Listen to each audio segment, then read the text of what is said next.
Between the ages of 2 and 5, my family lived in a house that a family friend was renting out. It was a nice house. 3 bedrooms, 2 bathrooms, and a big kitchen. The whole package deal for only $250 a month, and that included the utilities. We were told when we moved in that there were only 2 floors, the ground floor and the upstairs floor where the bedrooms were. I remember when we first moved in and I was exploring the backyard.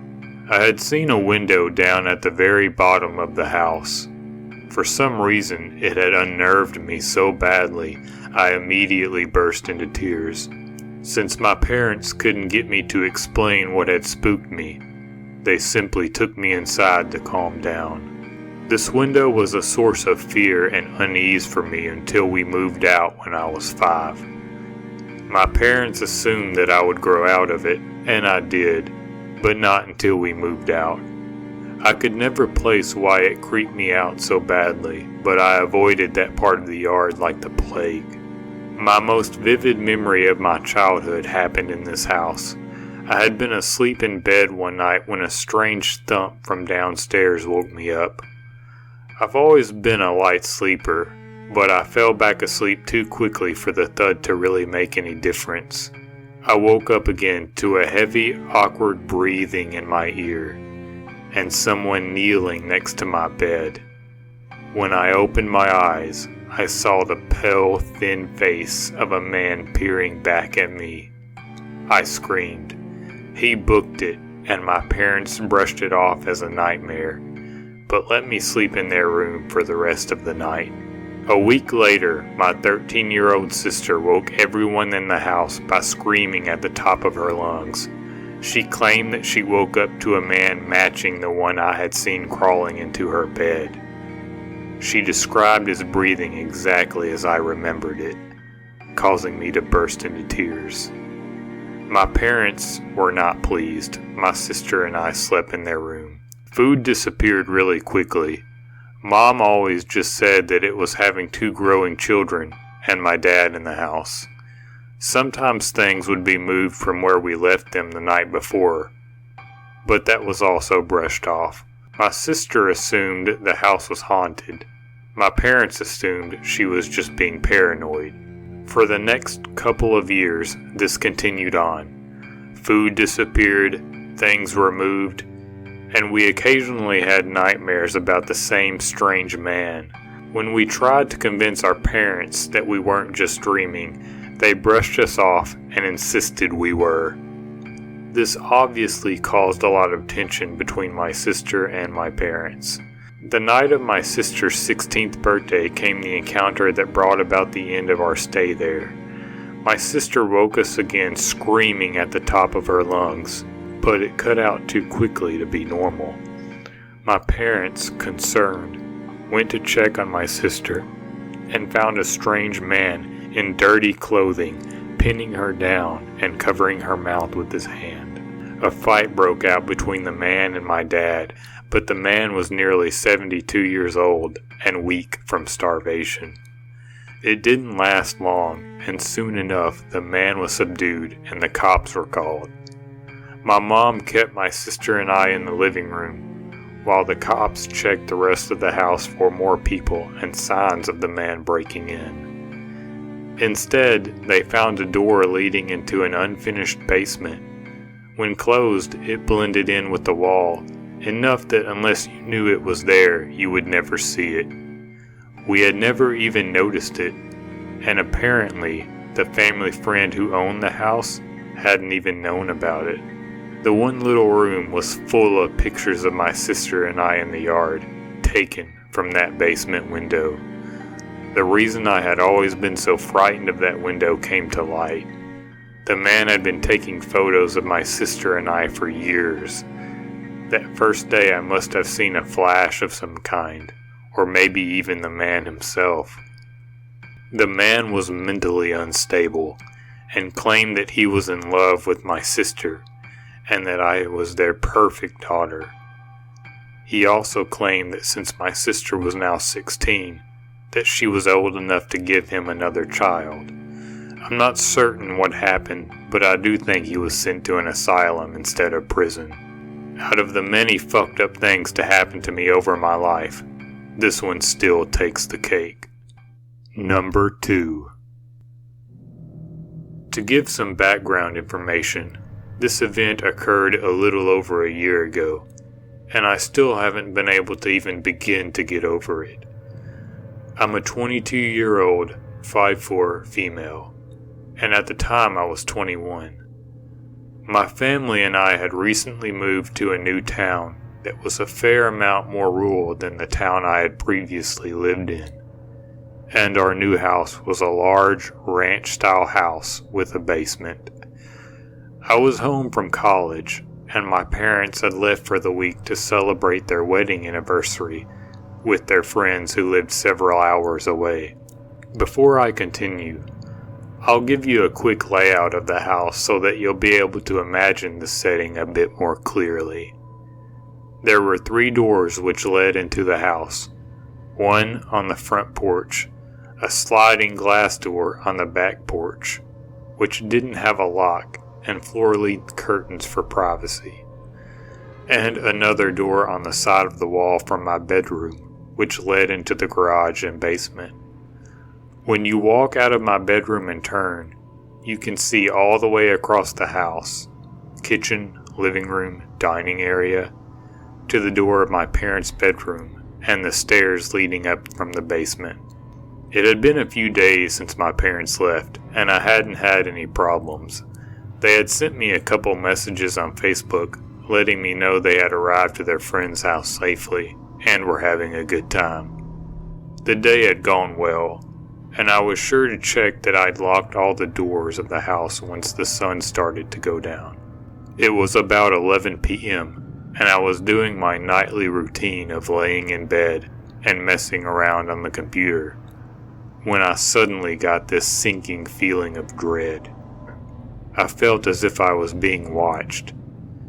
It was summer, and we didn't have AC, so I had a large box fan in the window blowing the cool night air into my stiffingly hot room. But once that feeling settled over me, I decided that I should remove the fan and close the window just in case. Once removing the fan, shutting and locking the window, and pulling the curtain down, I felt a bit better. However, I still couldn't shake the feeling of dread. I lay back in bed and tried to continue what I was doing, though I didn't put my headphones back on. After a few minutes, I began to hear something that sounded like light scratching. I sat still in bed, listening to the sound, trying to pinpoint what it was and if I recognized it at all. Our new house, although relatively close in distance to our neighbors, had a fair amount of forest around it, so I thought the scratching may have been an animal or someone's dog that got loose and wanted to come inside. After a few minutes, the scratching stopped, and everything returned to silence. So, I figured that I was probably right and that it must have been an animal. My relief was short-lived. As soon as the scratching stopped, from the other side of the wall, I began to hear slow footsteps descending into the basement.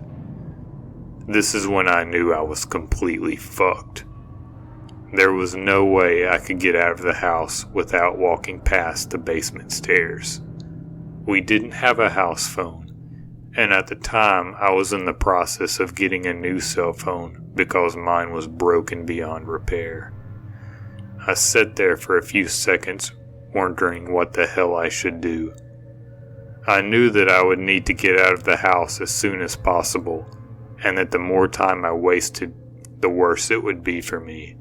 I contemplated popping the screen out of my bedroom window and jumping out, but it was far enough off the ground that there was a good chance I would end up getting hurt if I did. Not to mention that if I jumped out the window and hurt myself, I wouldn't be able to run for help, and I would be right next to the door that whoever was in my house had gone in through. So I decided to very carefully and quietly open my door and peek out around the corner, and if the coast was clear, I would make a mad dash for the front door and sprint to my neighbor's house. I very slowly opened my bedroom door, letting my eyes adjust to the darkness of the house before creeping around the corner and looking to see if I was safe to make a run for it. What I saw nearly made me vomit. As my eyes scanned the house, I noticed that something was off. I squinted hard as I looked over at the basement stairs and was able to make out the shape of a man. What made it worse? He wasn't just standing at the top of the stairs, he was fucking crawling up them like some kind of nightmare creature. I quickly backed into my room again, shutting and locking the door as quietly as I could. I didn't think he'd seen me, but there was no way that I was going to make a run for it now. My only choice was to pop the screen and jump out the window. As I was unlocking and opening my window, I heard the handle to my bedroom door turn. Once the man realized that it was locked, in a sickeningly sweet, sing-song voice, he cooed, "I know you're in there." This was followed by a loud cackle, and what I can only imagine was him throwing himself at full force against my door. I ripped the screen out of the window and flung myself out. I landed wrong on my right foot, and I was sure that I had hurt my ankle, but at the time I couldn't think of anything other than getting as far away as possible.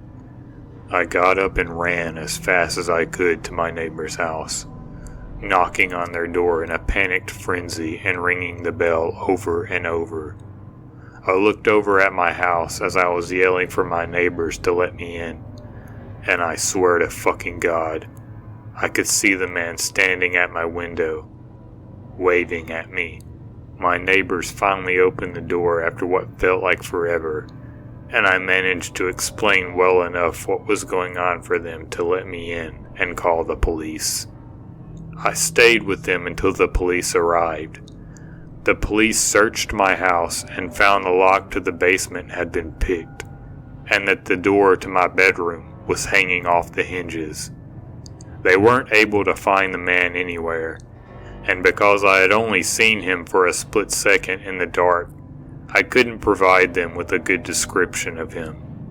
Of course, I got into contact with my parents immediately, and they hurried home.